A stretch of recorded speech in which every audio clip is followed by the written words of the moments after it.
ஜாஃபர் சாதிக் தொடர்புடைய போதைப் பொருள் கடத்தல் வழக்கில் இயக்குநர் அமீர் உள்ளிட்ட 3 பேருக்கு சம்மன் வழங்கப்பட்டுள்ளது.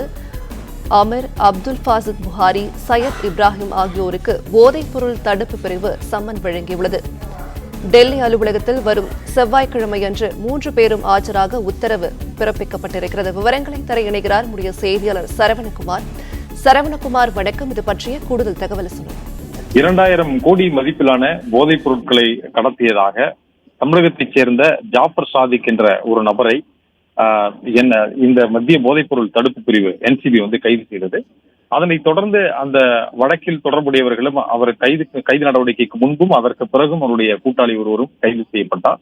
5 பேர் இதில் கைது செய்யப்பட்டிருக்கக்கூடிய நிலையில இந்த வழக்கில் விசாரணையின் தொடர்ச்சியாக இவர் கடந்த 3 ஆண்டுகளுக்கு மேலாக இந்த போதைப் பொருள் கடத்தல்ல அவர் ஈடுபட்டிருக்கிறார் ஜாஃபர் சாதிக் என்பதும், அதனால் அவர் பல்வேறு வருவாய் ஈட்டி இருக்கிறார். ஒரு திரைப்படத்தை அவர் தயாரித்திருக்கிறார். அதன் மூலமாக பல்வேறு தொழில்களில் அவர் முதலீடு செய்திருக்கிறார் என்று கண்டுபிடிக்கப்பட்டிருக்கிறது. எனவே அவர் தொழில் தொடர்புடைய இடங்களை எல்லாமே இது அமலாக்கத்துறையும் ஒரு பக்கம் விசாரணை நடத்தி வருகிறது. மத்திய போதைப் பொருள் தடுப்பு பிரிவினரும் விசாரணை மேற்கொண்டு வருகிறார்கள். எனவே இவர் ஈட்டிய வருவாயில யாருக்கெல்லாம் தொடர்பு இருக்கிறது என்று அமலாக்கத்துறை விசாரணை மேற்கொள்வது போல மத்திய போதைப் பொருள் தடுப்பு பிரிவு இவர் யாரெல்லாம் இந்த போதைப் பொருள் கடத்தலுக்கு உடந்தையாக இருந்தார்கள் என விசாரணை நடத்தி வருகிறது. அதன் அடிப்படையில அவருடன் நெருங்கிய தொடர்பில் இருந்த, அவருடைய தொழில் தொடர்பில் இருந்த அல்லது அவர் சார்ந்த இயக்கத்தில் அவருடன் தொடர்பில் இருந்த நபர்கள் எல்லாம் விசாரிக்க வேண்டும் என்று மத்திய போதைப் பொருள் தடுப்பு பிரிவு திட்டமிட்டு அதன் அடிப்படையில முதற்கட்டமாக நடிகரும் இயக்குனருமான அமீருக்கு இது தொடர்பாக மத்திய போதைப் பொருள் தடுப்பு பிரிவினர் ஒரு சம்மன் அனுப்பி இருக்கிறார்கள். டெல்லியில வரும் செவ்வாய்க்கிழமை அவர் ஆஜராக வேண்டும், விசாரணைக்கு ஆஜராக வேண்டும் என்று அந்த சம்மன் அனுப்பப்பட்டிருக்கிறது. அதே போல அப்துல் ஃபாசித் புகாரி மற்றும் சையத் இப்ராஹிம் ஆகியோருக்கும் இந்த சம்மன் NCB தரப்புல வழங்கப்பட்டிருக்கிறது. டெல்லியில் இருக்கக்கூடிய இந்த மத்திய போதைப் பொருள் தடுப்பு பிரிவு அலுவலகத்துல செவ்வாய்க்கிழமை என்று இவர்கள் 3 பேருமே ஆஜராக வேண்டும் என்று தெரிவிக்கப்பட்டிருக்கிறது. இயக்குனர் மற்றும் நடிகருமான அமீர் அவருடன் இந்த ஜாஃபர் சாதிக்குடன் சேர்ந்து அவர் ஹோட்டல் தொழில் உள்ளிட்ட ஒரு சில தொழில்களை அவர் மேற்கொண்டு வருவது தெரிய வந்தது. அதோடு மட்டுமில்லாமல் இந்த அப்துல் ஃபாசித் புகாரி, சையத் இப்ராஹிம் ஆகியோரும் இவருடன் பல்வேறு தொழில் தொடர்புகள்ல இருக்கிறார்கள். சில நிறுவனங்களை அவர்கள் இருவரும் பங்குதாரர்களாக சேர்ந்து நடத்தி வருகிறார்கள்.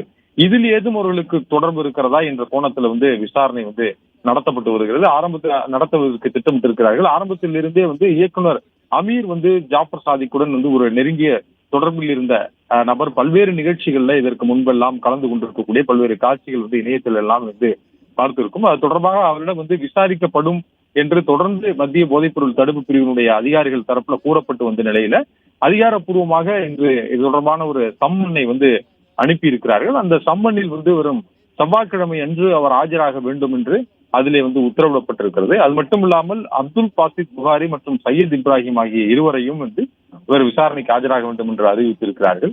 இவர் பல்வேறு நிறுவனங்களை நடத்தி வருகிறார். JSM பிக்சர்ஸ் போன்ற நிறுவனங்களும் அது தொடர்பான கட்டுமான நிறுவனங்கள், சில ரியல் எஸ்டேட் நிறுவனங்கள் போன்ற தொழில்களில் எல்லாமே இவர்களுக்கு முதலீடு இருப்பதாகவும் சொல்லப்படுகிறது. அதே போல ஒரு டிராவல்ஸ் ஏஜென்சி ஒன்று வைத்திருந்திருக்கிறார்கள். அதில் எல்லாமே இவர்கள் பங்குதாரர்களாகவும் இயக்குநர்களாகவும் இருந்திருக்கிறார்கள்.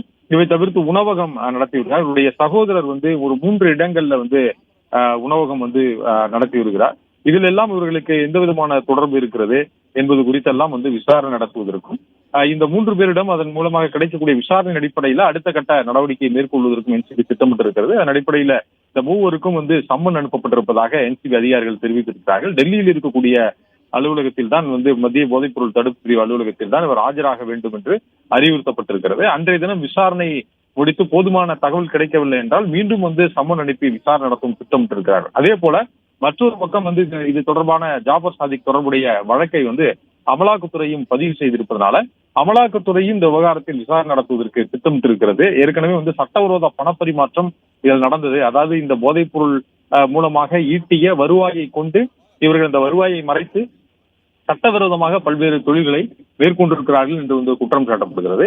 எனவே அதன் அடிப்படையில தற்பொழுது இவர்கள் எல்லாம் பங்குதாரர்களாக இருக்கக்கூடிய இந்த நிறுவனங்கள், ஜாஃபர் சாதிக்குடன் பங்குதாரர்களாக இருக்கக்கூடிய இந்த நிறுவனங்கள் எல்லாமே இது போன்ற பணத்தில் தொடங்கப்பட்டதா அல்லது இதில் ஏதும் பணம் முதலீடு செய்யப்பட்டிருக்கிறதா, இவர்களுடைய முதலீடு அதில் எது இருக்கிறதா என்பது கோணத்தில் எல்லாம் அமலாக்கத்துறையும் விசாரிக்க திட்டமிட்டிருக்கிறது. ஏற்கனவே அமலாக்கத்துறை வழக்கு பதிவு செய்து விட்டதனால அவர்களும் சம்மன் அனுப்பி வந்து விசாரணை நடத்துவதற்கும் வந்து திட்டமிட்டிருக்கிறார்கள்.